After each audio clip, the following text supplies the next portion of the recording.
Hello guys, good afternoon. Good afternoon sa lahat. Dito tayo ngayon.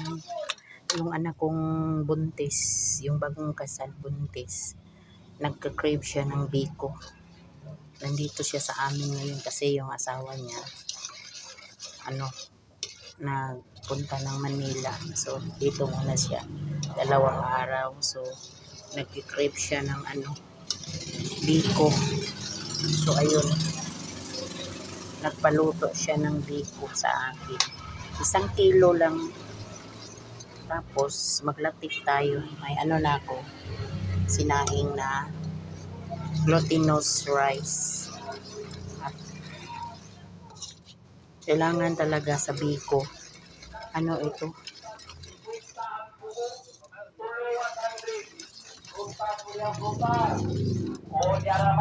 Kailangan ingay. Kailangan talaga sa biko sticky ba? Yan. Hindi pa yan latik na latik talaga. Para kahit 2 weeks na hindi yan masisira yung biko mo. Noon kasi nag-aaral pa yung mga anak ko sa college doon sa Mindanao. Nagluluto talaga ako ng kakanin.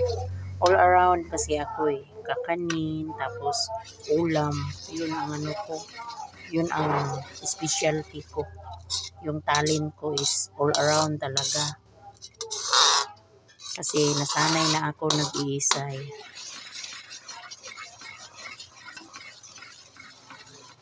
Kailangan ilatik nyo pag nagbiko kayo. Alam ko naman marunong kayong magluto ng biko, pero lang lang ito, sa akin lang ito pero kung gusto niyo biko na hindi talaga masisira.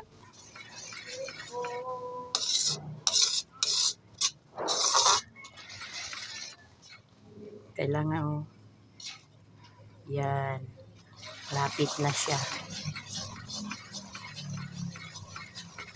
Mabango na siya guys.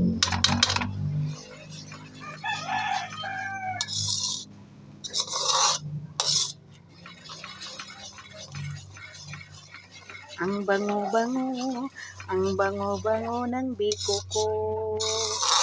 Sobrang sarap kasi hindi lata.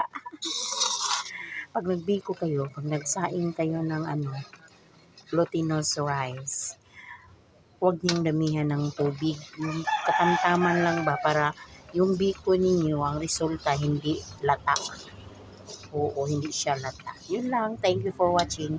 Ipakita ko sa inyo mamaya ang luto na.